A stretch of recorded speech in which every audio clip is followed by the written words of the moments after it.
In my last video, I said this. So I'm like, heck yeah, man, this bike is perfect. I've never tried a Santa Cruz before. And I always leave little hints in my videos. Since the high-low series and cleaning up my garage, getting rid of a whole bunch of bikes, I realized that I don't have a personal trail bike. And since the new Bronson 5 came out, I thought it would be a great idea to get the lowest spec model and do an upgrade series, what I'm calling the Bronson Files. So here it is, man, the all-new Bronson 5. It's a mullet trail bike, or maybe it's an enduro bike. I'm not too sure on that. So the Bronson got a revamp for the 5th generation, and they've moved the shock lower and back a bit, and that's to optimize anti-squat, and that makes the bike have more traction and it's more efficient to pedal. I don't fully grasp the concept of anti-squat or any of the terms that the bike brands like to throw out there, but I'll link to a Pink Bike article explaining anti-squat. But the claim is with this mullet 160, 150 millimeters travel that it should climb super well, and it's decently light at 34.5 pounds. So I am pretty optimistic about this bike. And I was a bit worried about this root beer color. I thought it was like a flat brown, but you can see the carbon weave through the paint. So I can't wait to get this thing in the sun. Also, the down tube is like super thick. It almost looks like an e-bike. And man, it hurts to say this out loud, but I paid just under $5,000 for this, and it's the lowest spec model. With it being a base model, some of the parts are pretty good, like these BergTech bars. Never tried those before, and I like Lyric forks. The NX 12-speed drivetrain is pretty unfortunate, but I plan on making like 5 to 6 videos upgrading this thing, so the parts don't really matter too much. And I actually ordered a drivetrain already that I've never tried before, so I'm really excited to share that with you guys. And the website said that this would come with either reserve or race face rims, so I'm a little bummed out about these rims, but hey, I got Fillmore valves, so that's good enough, right? And also it's interesting, it ships with Exo Plus Maxxis tires with the yellow logo instead of the OEM white. But that's enough talking for me. I cannot wait to ride my first ever Santa Cruz and see what this bike is all about.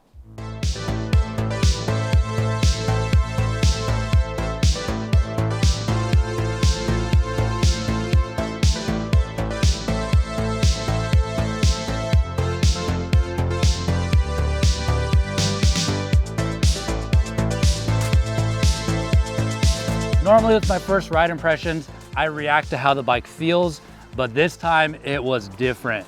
This Bronson has been such a unique story of trying to figure out this bike, and let's just say it's been a bumpy ride. And it all started on the first day, the first few laps. All right, here we go. First ever drop in on the Bronson. Bars feel real tall. The bike felt poppy, sprightly, and that's how I like my bikes to feel. Whoa, it manuals. What? That's crazy. This was the only full suspension that when I went to manual, I didn't feel like the rear shock absorbed the manual, and this Bronson actually manuals like a BMX bike. That and climbing just felt so good, so my optimism levels were through the roof. But as I climbed to the top for one of my favorite warm-up trails called Medusa, I started to realize that this bike was way too stiff with the small bumps. I tried to suck it up, maybe I just needed to get used to it, but I was having a heck of a time getting bounced around and rattled to death.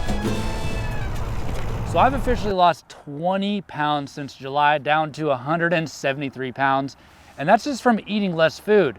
So I had the thought that this suspension setup was too stiff because of my weight loss. Well, on all of my rides with my new bikes, I always bring my shock pump. So I hopped off the bike and reduced the air pressure front and rear by 10 PSI because it felt that stiff. I continued to do more laps, starting with jump trails, which went great. The bike felt perfect for jumping, and at 5'9", I'm super happy that I went with a medium. The fit is just perfect. But then on the chunk trail, I noticed two things. The bike felt stiff still, and it made traction while braking not so great. And maybe I'm just used to the Trek Slash having boatloads of traction, I'm not too sure. And the bars felt super high as well, and that was biasing my weight backwards, leading to decreased front end feel. Thinking back to the trails that I've ridden in the past, that tall bar feeling would be perfect for steep trails in like Phoenix and Sedona. but I don't ride steep trails in Bentonville. So mid-ride, I pulled out my tool, loosened my bars, and completely slammed my stem. That seemed to help a bit, but as I continued my ride, I just had the feeling that getting this bike dialed in was gonna take a ton of work.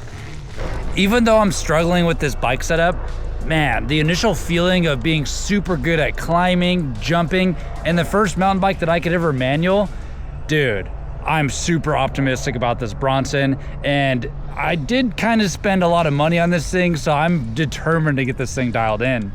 I finished up my ride testing out the tires, and on my first ride, I wish I would have counted the times that I hopped off my bike to check the tire pressure. It felt like I was riding rock hard tires, but they were only at 20 PSI like I like it. These are Maxxis Exo Plus tires that I'm not familiar with. Exo Plus, I guess, has a thicker casing than the Exo, and I thought maybe they're contributing to the stiff bike, low traction feel. So I did this asphalt flow trail that carved these turns in to see if I could get them to roll and feel the stiffness of the casing. But they were fine. They felt normal, not overly stiff, not overly soft. So I wrapped up my ride, headed back home, not really knowing what to do about this Bronson. Man, for a 10-mile ride, I am exhausted, just getting rattled to death out there. But man, I can tell this Bronson has so much untapped potential, and it's not because it's the base model. So before I go upgrading this thing, I want to get it dialed in, and I already have a few ideas. So with this bike costing a lot of money, I shouldn't have to swap a bunch of parts for it to feel good. And if this Santa Cruz Bronson is designed well, I shouldn't need Fox factory suspension or carbon wheels. So my first thought was to take off the Exo Plus tires and maybe try out some regular Exo Maxxis tires that I'm used to. I do have a spare mullet wheel set on hand off my Commencal Meta SX, and it has cush core in the rear and regular Exo tires, which is a much softer tire casing. I had the intentions to swap just the tires, but I was feeling a little bit lazy and I was just eager to get back on the trail as painless as possible. So I installed the nuke-proof Horizon wheels with the softer tires in hopes of having more traction. But there was also another big change that I wanted to do. With the bars feeling pretty tall, it felt like my weight was biased towards the rear, and I already have a bad habit of that. Riding backseat is what it's called, is bad form and a way to have horrible front end traction. And that's just not how these slack bikes are designed. So I wanted to try a longer stem, which I had on hand. And it just so happens to be that my favorite compliant bars are already installed on that stem. So not only should the longer stem bias my weight towards the front more, the one-up bars should help absorb all the chatter that I'm feeling with this stiff Santa Cruz. All right, well, attempt number 2. And I was talking to my friend yesterday and I was telling him how stiff this bike felt. And he goes, oh yeah, my Santa Cruz V10 felt the same way and I had to soften my suspension a ton. But already just pedaling on the sidewalk right here, I can already tell that the bars being more narrow, the longer stem, I think that might have solved the problem. But let's go drop in and see if the softer tires made a difference too.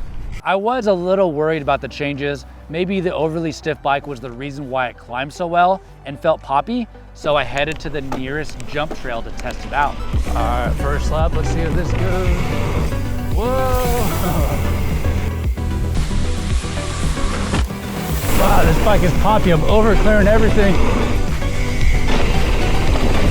Man, that caught me off guard a little bit. I was taking it easy, going pretty slow. I'm just trying to chill going on my first lap, and I ended up boosting to the moon, or so it felt like. But what about manualing? Can it still do that?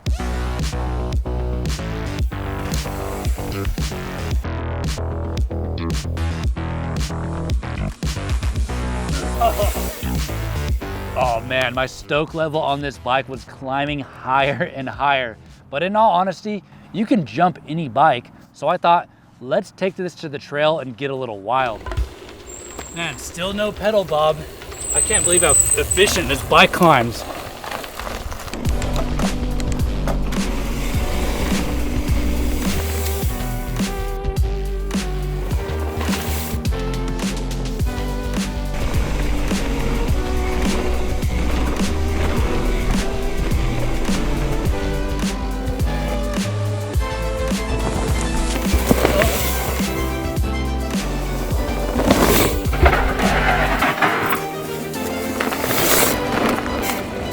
That sequence right there, boosting these 2 rollers straight on the brakes, leaned over into this 180, just feeling like a rocket ship.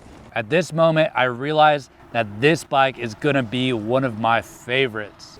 Of course, I rode a whole bunch more on my second ride. I tested out chunk trails, single track, and despite the setup challenges, I think this bike is awesome, and I'm super happy that I bought this thing. And let me know if you've had similar experiences with Santa Cruz, but my overall first impressions is that this bike would be a perfect bike for XC guys who want to get a little gnarly on a big bike, or even an enduro guy that's dabbled with gravel or road bikes, and that started to influence your style on the trail bike. I love the playfulness, I love the mullet, and I think this is a great bike for getting gnarly on some single track. And come back next week, I'm gonna install a new drivetrain on this bike that has kind of bad reviews. See you then.